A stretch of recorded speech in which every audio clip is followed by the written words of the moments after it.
नमस्कार दोस्तों, स्वागत है आप सबका फिर से मेरे YouTube channel the true crime diaries में। मेरी पिछली वीडियो को आप लोगों ने बहुत पसंद किया। आज फिर मैं आपके लिए लाई हूँ एक ऐसी ही ट्रू क्राइम स्टोरी। इसे अंत तक सुनिएगा। उम्मीद करती हूँ कि ये वीडियो भी आपको पसंद आए। तो चलिए बिना किसी समय गवाए शुरू करते हैं आज की दूसरी video. The tragedy of Gabby Petito, a girl who lost in the wild. America की नॉर्थ पोर्ट फ्लोरिडा में रहने वाली गेबी एक जिंदा दिल लड़की थी जो बहुत ही सुंदर, क्रिएटिव और टैलेंटेड थी। वो अपनी एडवेंचर से भरी जिंदगी को दुनिया को दिखाना चाहती थी।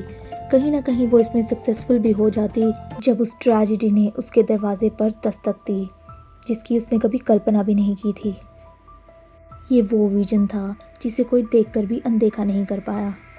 क्या उसकी ज़िंदगी ऑफलाइन बीतती ही खुशियों भरी थी जो हमें ऑनलाइन देखने के लिए मिल रही थी? ग्रोइंग अप केबी अपने परिवार में सबकी आंखों का तारा थी। उसकी माँ निकोल, स्टेप डैड जिम, पिता जॉय और स्टेप मॉम टारा उसे बहुत प्यार करते थे।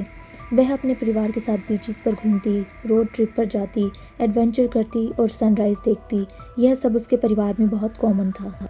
इसी एडवेंचरस लाइफ से इंस्पायर होकर जब जुलाई में वह अपनी जॉब क्विट करती है तो उसके माता पिता बिल्कुल भी सरप्राइज नहीं होते। वह अपनी वाइट वैन में बैठकर अमेरिका घूमने निकल जाती है। वह 22 साल की लड़की सिर्फ अपना ड्रीम ही जीने नहीं जा रही थी, बल्कि इस जर्नी पर पूरे वर्ल्ड को टैग अलॉन्ग करने वाली थी। इस ट्रिप पर हमें सिर्फ गेबी ही नहीं, उसका फियांसे ब्रायन लॉन्ड्री भी देखने को मिला। गेबी के लिए ब्रायन एक फ्री स्पिरिट सोलमेट था। उसकी फ्रीक्वेंट इंस्टाग्राम और यूट्यूब स्टोरी में उसका बॉन्ड साफ साफ देखने को मिलता था। Gabby and Brian high school friends थे और एक दूसरे को सालों से जानते थे। हाई स्कूल ख़त्म करने के बाद वो दोनों हैंग आउट करने लगते हैं और देखते ही देखते सोलमेट्स बन जाते हैं। गेबी के पेरेंट्स ब्रायन को जानते थे। उनके अकॉर्डिंग ब्रायन एक पोलाइट और नाइस लड़का था। वो पूरे तरीके से निश्चिंत थे। वो दोनों अमेरिका घूमते हुए कई नेचुरल वंडर्स को कैप्चर करते रहे और मेमोरीज को शेयर कर रहे थे जो उनके साथ लाइफ टाइम रहने वाली थी। गेबी की मॉम के अकॉर्डिंग वह उसे रोज़ फेस टाइम करती थी और टेक्स्ट पे अपडेट देती रहती थी। यह गैब्रियल और ब्रायन की ट्रिप का 6th वीक था जब यह दुनिया के सामने परफेक्ट दिखने वाले कपल की सच्चाई से पर्दा उठने वाला था। 26 अगस्त 2021 को अथॉरिटीज़ को एक लोकल का कॉल आता है जिसका कहना था कि उन्हें एक डोमेस्टिक डिस्प्यूट रिपोर्ट करना है। उन्होंने तकरीबन आधे घंटे पहले एक कपल को साइड वॉक पर बुरी तरह से झगड़ते हुए देखा था। जब लड़के ने देखा कि साइड वॉक पर भीड़ जमा होने लगी है तो वह उस लड़की को मारते हुए कार में बिठाकर निकल जाता है। वो कपल और कोई नहीं बल्कि गेबी और ब्रायन ही थे। ये क्लिप्स अमेरिकन अथॉरिटीज़ ने बॉडी कैम के द्वारा ली थी। इन क्लिप्स में आप देख सकते हैं कि गेबी बहुत ही डरी हुई है और रो रही है, पर वह अपने बॉयफ्रेंड को बचाने के लिए इसे एक नॉर्मल कपल फाइट बताकर पुलिस को जाने के लिए कहती है। पर ब्रायन बहुत ही शांत था। वह अपनी मैनिपुलेटिव टैक्टिक से पूरी सिचुएशन को डाउन प्ले करने की कोशिश कर रहा था। क्रिमिनल प्रोफाइलर रॉयर्स का कहना था कि कैमरा के सामने यह फसाड एक क्लियर रेड फ्लैग था। उनका कहना था कि यदि एक इंसान अपने सेंसिटिव पार्टनर को इतने मैनिपुलेटिवली हैंडल कर सकता है, वो भी पुलिस ऑफिसर्स के सामने, ऐसी रिलेशनशिप का एंड बहुत ही भयावह ही हो सकता है।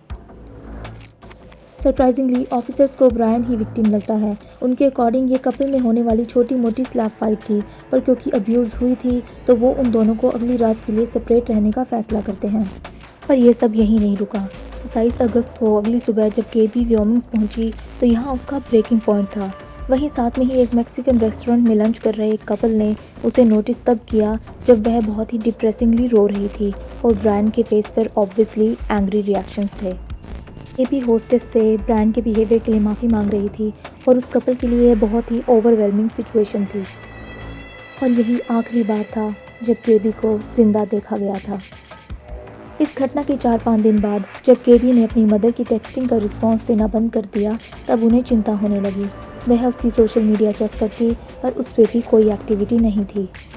लोगों ने उन्हें दिलासा दिया कि माउंटेड पे सिग्नल ना होने के कारण शायद वो रिस्पॉन्ड नहीं कर पा रही होगी, पर निकोल जो कि गेबी की माँ थी को यह बात गवारा नहीं गुजरी।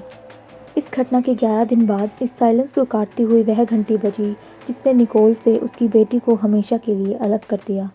गेबी रिपोर्टेडली मिसिंग थी, बट सरप्राइजिंगली ब्रायन फ्लोरिडा अपने घर वापस आ चुका था। अथॉरिटीज़ ने बताया कि गेबी की वैन फ्लोरिडा में ब्रायन के पास ही थी। तब गेबी के लिए डेस्परेट सर्च शुरू हो गई।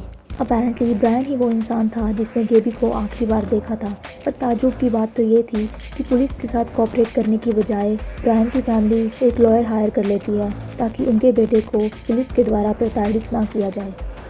इस घटना ने पूरे देश और दुनिया का ध्यान अपनी तरफ बटोरा। शुरू में लोगों को इस कपल की हंसती खेलती परफेक्ट लाइफ में इंटरेस्ट आया था, पर धीरे धीरे यह इंटरेस्ट क्यूरियोसिटी में बदल गया। इस स्टोरी को जस्ट मेन स्ट्रीम मीडिया ही नहीं बल्कि सोशल मीडिया के जाने माने दिग्गज भी कवर कर रहे थे। कॉन्ट्रोवर्शियली, ब्रायन ही एक ऐसा शख्स था जो पुलिस के साथ कोऑपरेट करने से मना कर रहा था। ब्रायन का मानना था कि वह कोई सस्पेक्ट नहीं है और पुलिस उसे टॉर्चर नहीं कर सकती। यह साइलेंस तब टूटती है जब पुलिस को ब्रायन की फैमिली का कॉल आता है, गेबी के लिए नहीं बल्कि ये बताने के लिए कि अब ब्रायन भी मिसिंग है। जी हाँ, क्रिस और रॉबर्टा लॉन्ड्री ने पुलिस को बताया कि उनका बेटा हाइकिंग के लिए गया था पर कभी लौटा ही नहीं। अब कंट्री की दूसरी तरफ फ्लोरिडा में 2 सर्चेस अंडरवे थी। एक तरफ पुलिस कार्टलैंड रिजर्व में ब्रायन लॉन्ड्री को ढूंढ रही थी और दूसरी तरफ ग्रैंड लेटन नेशनल पार्क में गेबी को। ग्रैंड लेटन नेशनल पार्क एक बहुत ही सुंदर और मैजेस्टिक रूरल एरिया है। गेबी और ब्रायन की तरह यहाँ कार्ल और जेन भी अपना रोड ट्रिप का सपना पूरा करने के लिए आए थे। इन लेट अगस्त वो पार्क में ट्रैवल कर रहे थे जब उन्होंने रोड की साइड में एक वाइट वैन को स्पॉट किया जिस पे फ्लोरिडा लाइसेंस प्लेट थी। वो उन्हें हाय कहना चाहते थे पर वैन के अंदर अंधेरा पाकर उन्होंने अज्यूम किया कि वो लोग शायद हाइकिंग पर चले गए होंगे। पर जब उन्होंने गेबी के मिसिंग केस के बारे में सुना तो उनके होश उड़ गए। ये गेबी की ही वैन थी। उन्होंने तुरंत अथॉरिटीज़ को बुलाया और वहीं सर्च ऑपरेशन शुरू हो गया।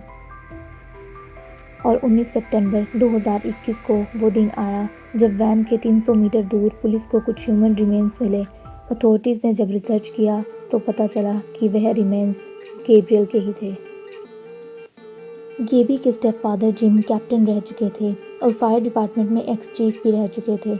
उनके अकॉर्डिंग जब FBI ने ये कंफर्म किया कि ये रिमेन्स गेबी के ही थे तो उनके लिए ये यकीन कर पाना बहुत ही मुश्किल था। गेबी हमेशा के लिए जा चुकी थी। इन्हीं माउंटेन में वो घूमना चाहती थी। आज उसने अपने लिए यहीं कहीं जगह ढूंढ ली थी। ऑटोप्सी ने रिवील किया कि गेबी को स्ट्रैंगल करके मारा गया था। उस भोली लड़की को जो पूरी दुनिया घूमना चाहती थी, उसकी ज़िंदगी उससे छीन ली गई थी। अब जब पुलिस को पता चल चुका था कि गेबी का मर्डर हो चुका है तो सर्च और इंटेंस हो गई। अब पुलिस को ब्रायन को ढूंढने की एक और वजह मिल गई थी। उसके लिए एक अरेस्ट वारंट इशू किया गया, गेबी के मर्डर के लिए नहीं बल्कि बैंक फ्रॉड के लिए। जी हाँ, ब्रायन ने ट्रिप से वापस आके मोर देन $1000 गेबी के डेबिट कार्ड से यूज़ किए थे। ब्रायन के पेरेंट्स अभी भी शांत थे पर उसकी सिस्टर कैसी लोगों के सामने आती है और बताती है कि उसने पुलिस के साथ पूरा कोऑपरेट किया है। उसे भी अपनी सिस्टर इन लॉ और भाई को खोने का दुख है। उन्हें कुछ भी नहीं पता और वो खुद न्यूज़ को फॉलो कर रही हैं। 37 दिनों के बाद रिसर्च ऑपरेशन को सेल्टन रिजर्व्स में एक ब्रेक थ्रू मिलता है। उन्हें ह्यूमन रिमेन्स मिलते हैं कुछ पर्सनल आइटम्स के साथ। जी हाँ, वो ह्यूमन रिमेन्स ब्रायन के ही होते हैं। इट वॉज एविडेंट कि वो सर्च ऑपरेशन से पहले ही मर चुका था। अनफॉर्चुनेटली गेबी की मौत की वजह राज ही रह गई। एक लोकल थ्योरी कहती है कि शायद ब्रायन को उसे मारने का गिल्ट हुआ होगा, इसलिए उसने कुछ दिनों बाद खुद की भी जान ले ली। इस घटना के 2.5 महीने बाद उसकी first and only YouTube video has been viewed more than 6 million times. यह उस तरीके की अटेंशन थी जो हमेशा से अपने लिए चाहती थी। उसके पेरेंट्स उसके सोशल मीडिया हैंडल्स को एग्जिस्टेंस में रखना चाहते थे क्योंकि वह उसकी मेमोरीज़ हैं और उसका ड्रीम भी यही था, लोगों को ट्रैवल के लिए इंस्पायर करना और अपनी लाइफ जीने देना। गेबी के पेरेंट्स आज भी शौक से नहीं निकल पाए थे कि उनकी बेटी को उसी सोलमेट ने इस ज़िंदगी से आज़ाद कर दिया जिसके साथ वो उसे ज़िंदगी बिताते हुए देखना चाहते थे। उनके लिए ये एक स्कैरी फैक्ट था कि जिसे वो पूरी तरह से जानने का दावा कर रहे थे वो एक ऐसा इंसान निकलेगा जिसे वो कभी जानते ही नहीं थे। गेबी इस दुनिया से तो जा चुकी है पर दुनिया के साथ साझा की गई उसकी वीडियोस उसकी याद बनकर हमेशा जिंदा रहेंगी और लोगों को अपने ड्रीम पूरे करने के लिए इंस्पायर करती रहेंगी।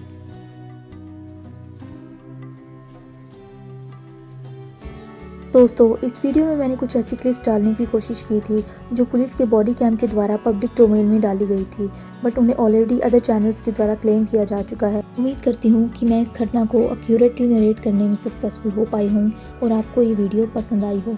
फिर मिलते हैं एक ऐसी ही ट्रू स्टोरी के साथ। चैनल को लाइक, सब्सक्राइब और कमेंट करना ना भूलें क्योंकि आपका सपोर्ट ज़रूरी है।